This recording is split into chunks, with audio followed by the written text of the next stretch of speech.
Hi guys, in this video we tested the new macho bike, the Ducati Diavel V4. When the invitation to the presentation of the new Ducati Diavel V4 arrived, the location made me wonder, a riding presentation in Abu Dhabi. Were we supposed to plow through the desert on the unique macho bike? Far from it. The desert state has a wonderful mountain road to offer, on which the Diavel V4 really had to prove itself. It has been 12 years since Ducati took the step of actually launching a unique motorbike, because I was certainly not the only one who predicted that the first Diavel 1200 would not be a great success, if only because of its controversial appearance. Of course, the price, which was not exactly modest from the start, meant that it tended to rank lower in the sales charts, but it was obviously enough to get a second version off the ground. With 262 cubic capacity, a somewhat larger V2 engine took over from 2019, and the design changed from a sheer demonstration of power to a really chic appearance. However, the typical identifying features such as the flat line, the pronounced seat recess,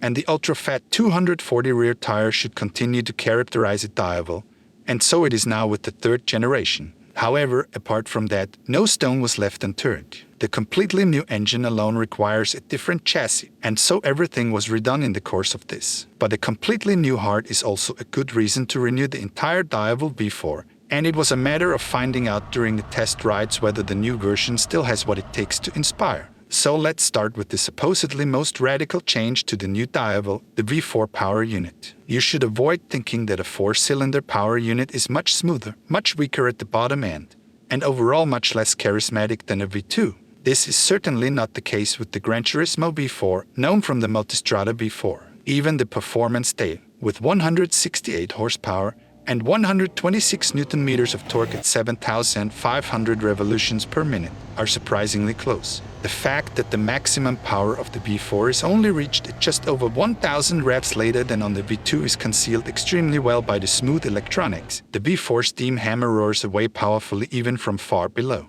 The word smooth is somewhat paradoxical in this context, because although the ride-by-wire system is excellently tuned, the technicians have managed to imbue the Diavel V4 with a certain manginess, with precisely the vibrations that one might expect on such a muscle-naked bike. But as already mentioned, the power unit is so refined that it is a pleasure to ride and enjoy the agile handling. Yes, the Diavel V4 has comparatively agile handling. I would definitely classify it as a power-naked bike, but certainly not as a cruiser. At 790 mm, you sit more inside the Diavel V4 than on it, but you have the wide handlebars in front of you in a comfortable, rather raised position, which is why you can take the bike around corners very comfortably and directly. The weight of 236 kilos ready to ride is perfectly acceptable for such a powerful bike compared to its predecessor. It even saves 13 kilos. The agile handling is all the more astonishing when you consider that the rear single-sided swing arm is fitted with a really thick 240/45/17 tire. That would lead one to expect far less dynamism. But here, too, things have changed over the course of the Diavel generations. The new Diavel V4 now relies on the Pirelli Diablo Rosso 3, which in this dimension was once again co-developed with the third generation of the Diavel. And in truth, it's the contour of the tire that counts, which is why this Pirelli tire behaves so unexpectedly well in corners. Somehow the tire can even do a little too much, especially on this unique mountain road Jebel Hafid in Abu Dhabi, which the local emir had specially built to his then new domicile up on the mountain.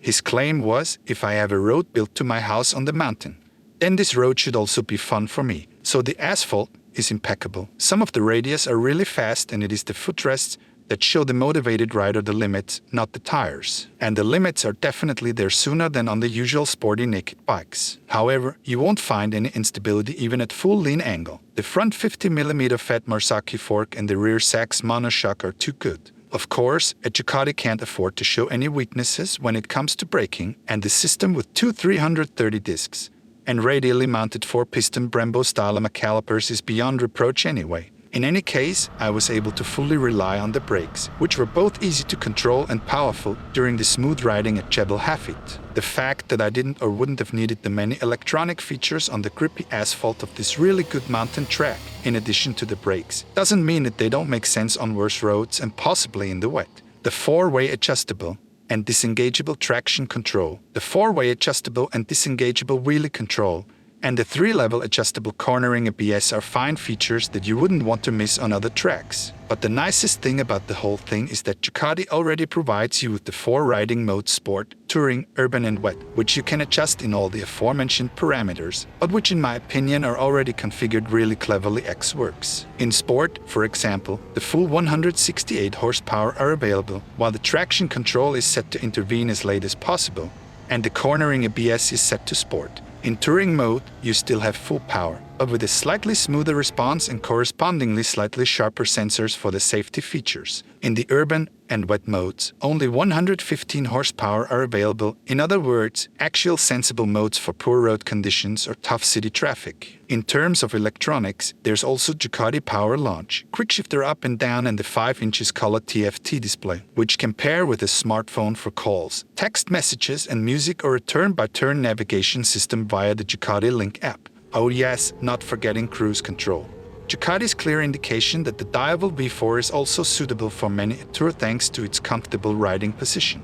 The extended cylinder deactivation system, which is adopted from the Multistrada V4 Rally with the same engine, also falls into the sensible category. The system switches off the rear cylinder bank not only at idle, but also while riding in push mode. The purpose of this is, of course, to reduce fuel consumption and thus emission. By the way, the changeover is not really noticeable. You have to be very careful to notice the change, because the V4 has its certain vibrations, which don't get much stronger as in an inline 2-cylinder. The good news is that the Ducati Diavel V4 is now already at the dealers and can be picked up. It is certainly not a bargain.